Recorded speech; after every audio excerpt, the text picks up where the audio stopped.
Puji Tuhan saudara sekalian, saya percaya saudara tetap senantiasa di rumah, dilindungi, diberkati Tuhan ya. Kalau work from home atau study from home, sabar ya. Kalau mau keluar sebentar, tolong pakai masker, ikutin protokol kesehatan, jangan kita sering kumpul-kumpul. I know that I also miss you. Saya sungguh kepengen ketemu kalian, bisa salaman, tapi sekarang tidak bisa. Ya, hanya bisa berdoa buat kalian. Nama kalian jemaat JSS ada di list doa.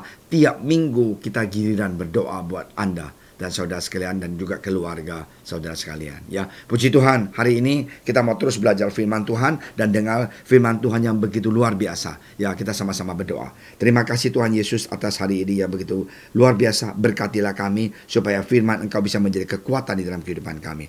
Dalam nama Engkau Tuhan Yesus, urapi hamba Engkau Tuhan. Haleluya. Amin. Saudara sekalian, hari ini kita mau baca di Matius 4 ayat 18 sampai 20.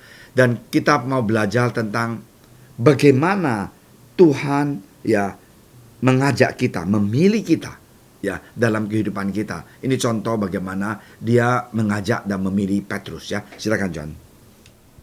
Matius 4 ayat 18 sampai 20. Dan ketika Yesus sedang berjalan menyusur danau Galilea, ia melihat dua orang bersaudara, yaitu Simon yang disebut Petrus dan Andreas saudaranya. Mereka sedang menebarkan jala di danau, sebab mereka penjala ikan. Yesus berkata kepada mereka, "Mari, ikutlah aku, dan kamu akan kujadikan penjala manusia." Lalu mereka pun segera meninggalkan jalannya dan mengikut dia. Puji Tuhan. Saudara sekalian, bahwa kita lihat cerita ini, bagaimana kita ini dipilih Tuhan dan diajak Tuhan, ikutlah aku. Jadi sering sekali kita dengar Pastor Amin atau Ko Amin, saya nggak bisa ke gereja. Saya bilang kenapa? Saya masih banyak dosa.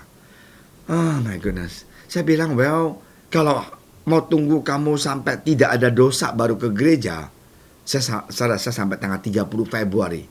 Karena 30 Februari nggak ada. Februari hanya tanggal 28, 29 gitu.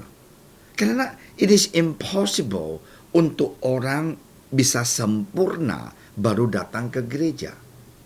Kita lihat, ini Petrus. Maaf ya. Ada orang mengatakan, Pastor, saya merasakan minder. Kenapa? Saya nggak punya S1. Saya bukan tamatan luar negeri. Saya bukan orang yang pintar. Please, jadi anak Tuhan itu adalah pilihan Tuhan. Kalau kita sudah dipilih Tuhan, marilah kita enjoy. Nah, ini contoh, kenapa saya mau baca ini? Karena contoh Petrus itu dipilih oleh Tuhan. Petrus itu orang yang kasar. Petrus itu uneducated. Petrus itu seorang nelayan. Kalau nelayan itu, maaf ya, sekolahnya paling-paling SMP juga nggak lulus. Kenapa? Waktu saya sekolah di Pineng, waktu saya kecil, SMP 2 ya, saya sakit kuning gitu loh. Sakit kuning itu ada jaundice, ya SMP 3. Saya nginap di rumah sakit Seven Day Adventist di Pineng, kayaknya 2 minggu gitu loh. Dan sebelah lanjang saya, maaf ya waktu dulu saya nggak punya duit, saya harus mau kelas 3 atau kelas 4, saya juga lupa deh. Di sebelah saya itu ada seorang nelayan. Saya bilang, kerjaan kamu apa? Nelayan. Maaf ya, kasar banget dia. Dan suaranya kenceng gitu loh. Dan saya gak bisa tidur. Nah, waktu itu saya belum kenal Yesus. Dan saya bilang, nelayan bodinya gede sekali, bahasanya luar biasa. Nah, inilah seorang nelayan yang kasar. Dan sesudah saya bertobat, saya mikir lagi, nelayan kayak gitu, berarti Petrus mirip-mirip kayak gitu ya.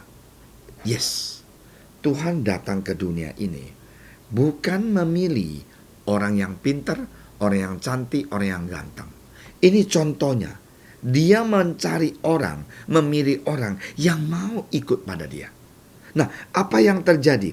Sesudah Petrus dan saudaranya mendengar, lalu mereka pun segera meninggalkan jalannya dan mengikuti Yesus. Wow. Dan hari ini saudara sekalian, kamu bilang, Pastor Amin, saya kan mau kerja. Yes, you kerja, you jadi profesor, do your very best. You pengusaha, do your very best. Bukan mengatakan tinggalkan usaha kamu, tinggalkan pekerjaan kamu. Ikut Tuhan. Kalau kamu duniawi, kamu ini ke neraka. Tidak.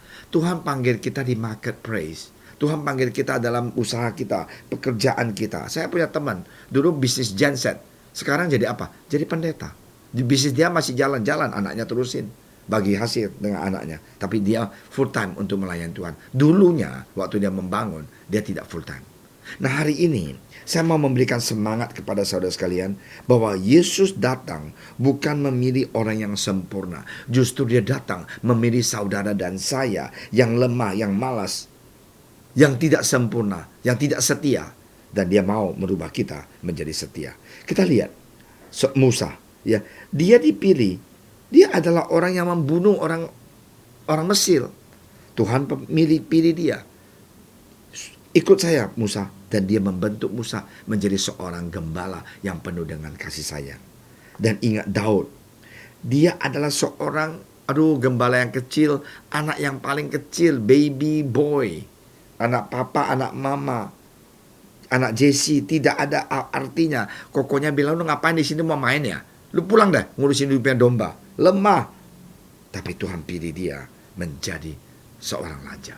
Nah hari ini Tuhan memilih bukan manusia yang sempurna, justru yang lemah, tetapi yang ingin mengikuti dia, yang mempunyai kerinduan untuk ikut dia. Lihat seorang perempuan yang gak benar, Maria, ya kan? Dia kenapa? Dia pelacur. Kenapa Tuhan memilih dia? Karena Tuhan tidak lihat kita punya background, kita punya kesuksesan di dunia ini. Dia memilih orang yang rindu, yang mau. Marilah saudara sekalian, kita ingat, kalau mau mempunyai term and condition, saya dan Anda tidak akan lulus. Karena kita tidak punya S2, S3, S4, STLL. Enggak ada. Tuhan menutupi segala dosa kita. Petrus 3 kali sudah dipilih Tuhan jadi nelayan, ikut Yesus. Waduh, lihat mujizat terjadi, jalan di atas air. 3 kali tidak menyangkal Yesus. Tetapi Tuhan tetap bentuk dia menjadi seorang pengkhotbah. Sekali khotbah 3.000 orang bertobat. Saudara sekalian, you are not perfect, I am not perfect. Saudara bukan tidak sempurna, saya juga tidak sempurna.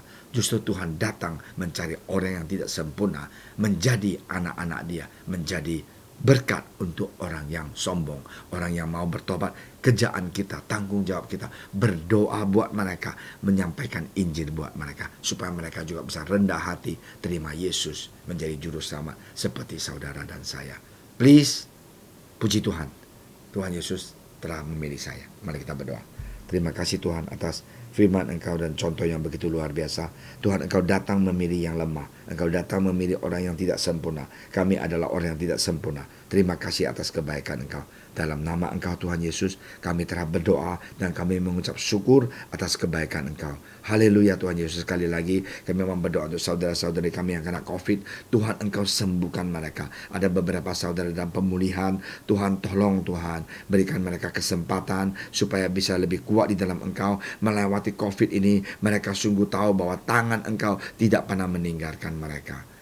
Engkau senantiasa sanggup menyembuhkan mereka. Dalam nama Engkau Tuhan Yesus kami berdoa. Haleluya. Amin.